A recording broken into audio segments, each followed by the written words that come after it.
In the U.S., communities of color have long sought ways to heal from the trauma and lingering inequities caused by systemic racism.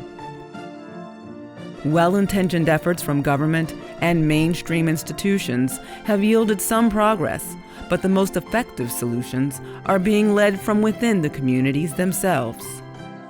Ahead, we'll see how 3 organizations in different parts of the country are using practices rooted in the culture and values of their respective communities to disrupt dehumanization and help youth of color to thrive.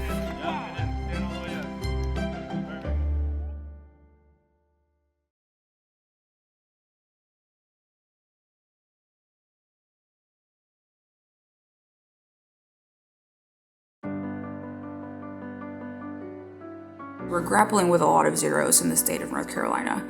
There are 0 superintendents who identify as Latinx. There are 0 members in the General Assembly who identify as Latinx. And we've never had a Latinx community college president in the state of North Carolina. So when we think about the education system meeting and honoring the needs of all of the students, and we don't have representation of Latinx voices at decision-making tables, we really have to grapple with the reality that the needs may not be met at this time. So LatinxEd is a nonprofit. We do work across the state of North Carolina, and our mission is really to invest in the well-being and growth of Latinx leaders across the state. We really think that having more leaders in the education system will lead to improved outcomes for Latinx students and students overall. And the more graduates we have, the more leaders we'll have. North Carolina has one of the fastest growing immigrant populations in the country, with the majority that identify as Latinx. The state is also home to some of the most restrictive policies that limit access to higher education for undocumented immigrants, putting the college aspirations of immigrant youth in jeopardy. LatinxEd helps Latinx students overcome those barriers. The reality is that education touches all aspects of society. You can't think about any career or any other aspect of society without thinking about education and the role that it plays. Nearly 3,000 miles west, issues of another kind shape the future of indigenous youth.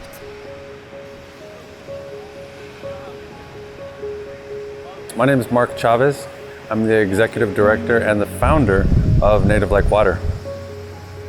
When I created it in 2000, it was primarily to get Native American youth excited about going to college, about pursuing a higher degree. And I felt like, well, that's a big ask because only 0.001% of our community goes on to higher education, and there's a reason for that. The challenges facing Native youth are daunting.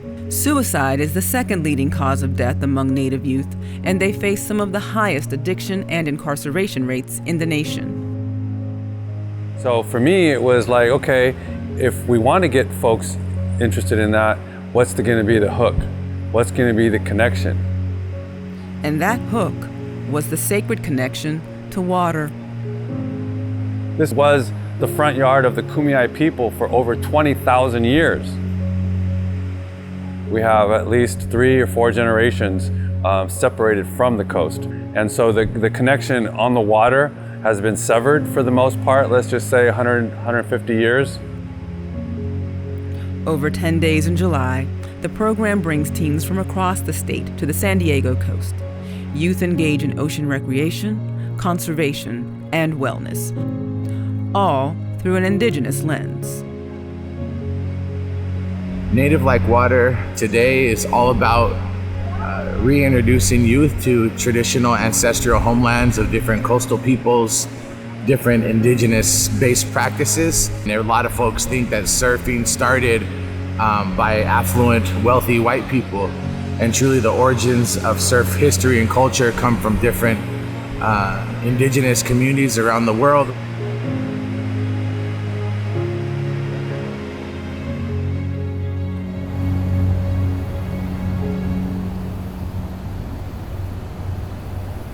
We are here at the 2023 Choose to Grow Youth Leadership Summit.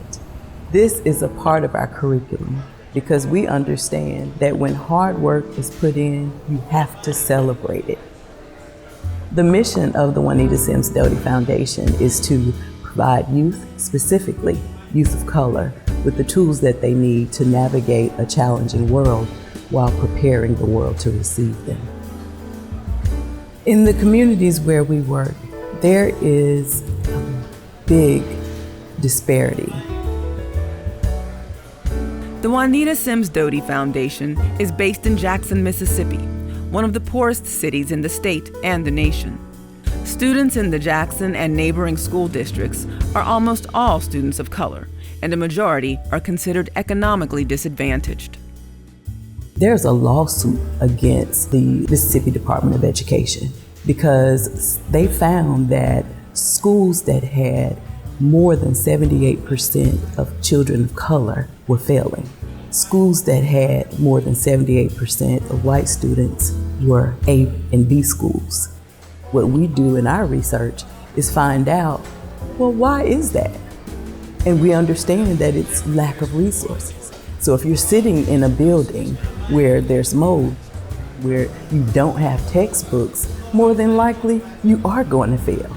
So now we show our students it's the external resources that you need, and we're going to help give them to you so that you can show the people these numbers have nothing to do with your ability.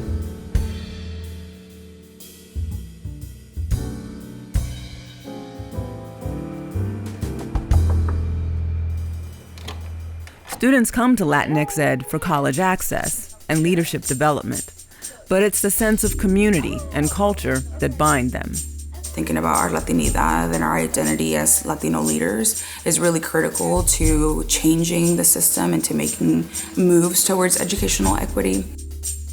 It can be really challenging and isolating in spaces where you don't have the way to connect with your identity. We really are cultivating a space where they can bring their full authentic selves without fear of judgment, without fear of repercussions, and just really creating a community so that they fundamentally remember that they're not alone. When I think about culturally responsive healing practices, and especially how it connects to the work that we do at LatinxEd, I think about La Cultura Cura. And we learn that the culture cures. The more that we can reconnect back to ancestral teachings and ancestral practices, the more that we'll be able to not just heal ourselves, but also heal each other. With LatinxEd, they have always brought that aspect of culture in anything that they do. And it's so important because I don't have to sit there and explain all the trauma and all the difficulties and deal with that again. As an undocumented student, Christina Aguilar turned to LatinxEd when she was in high school for help with college access. Christina applied to college and won a full ride with the help of LatinxEd. But she recalls the difficulty she faced as an immigrant in the public school system. Now that I reflect on my experience of high school, I realize how tough it was to be a Latino student in that district. The only Latino educator that I remember was my high school junior, senior Spanish teacher. My journey through the K-12 in Lenore County, I experienced a lot of racial discrimination, microaggressions, and things like that. I think the most difficult experience that I had was my 8th grade year during the Trump election. I remember walking into class ready to learn, ready to see what the conversation was going to be about. The whole conversation during that class, the whole lesson of the class, was our teacher telling us that immigrants are bad. Immigrants were stealing jobs. Immigrants were not helping the economy. And I remember just sitting there in tears. That experience alone was an incredibly harmful experience to me. Today, Christina is a graduate of the program's latest class of fellows who will advocate for Latinx students in North Carolina schools. It was a harmful experience, but also I am thankful that I went through that because it's what led me down this path of becoming an educator and advocate for educational equity of our Latinx community here in North Carolina. Connecting with leaders and mentors from the community is another vital practice shared across the programs. Good afternoon. Native Like Water integrates Western education with indigenous knowledge and perspectives. Community elders share ancestral knowledge to help youth connect with the natural world, to heal and thrive. I just want to say how proud I am of all of you. You really are shining lights and making your ancestors very proud.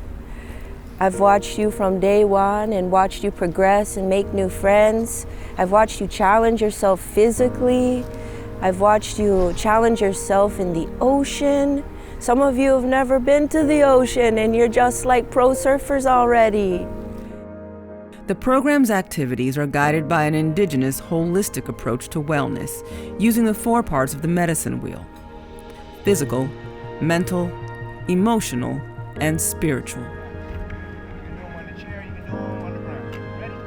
I teach healthy ways to center the mind, body, nervous system, how to connect to that healing intelligence in the body.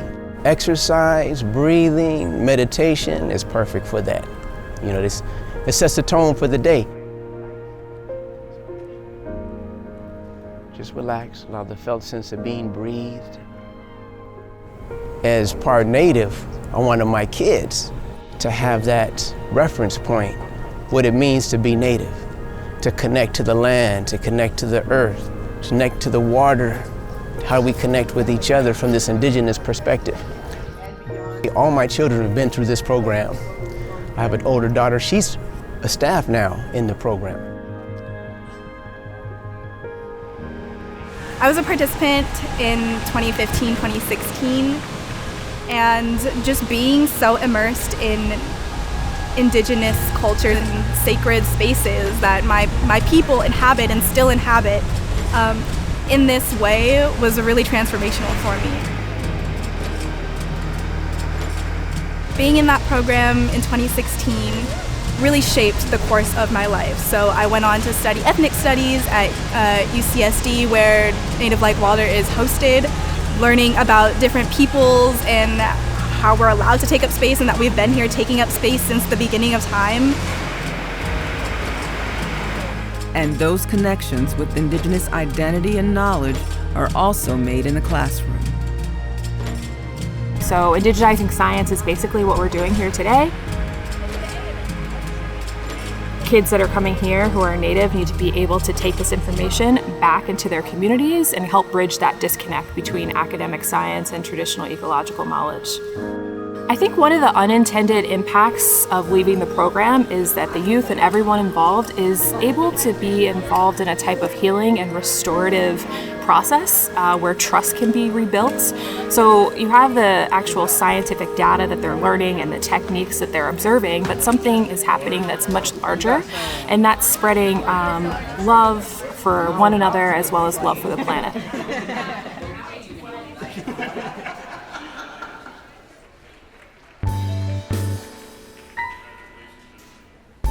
Our program really comes together because of community. With the 21 organizations that we partnered with over 12 years ago, they are still our partners today. And so we have what we call villages. And the villages provide mentors for our youth. And they meet with them once a week for the entire school year. One of the partnerships is with the Medgar and Myrlie Evers Institute. And those community connections create the space for challenging, important conversations. We start the program out by showing them the video of his assassination because we want them to feel the emotion, and that's where we continue the conversation about justice and racial healing throughout our program to ensure that they know all of these tools we're giving you are to fulfill your individual accountability. When you can, seek justice, and when you have to, seek racial healing. And those are just steps that are needed in order to navigate our world. Communication with the mentees, from the mentors to the mentees, was the most important thing in this program. It really helped me out to show me the world, really, and show that there are better and more experiences for us as a as a culture, as a race, other than just the streets or playing football. It opened the doors for me to help me get in college. It teaches you so much how to operate in society. You can be more than a stereotype.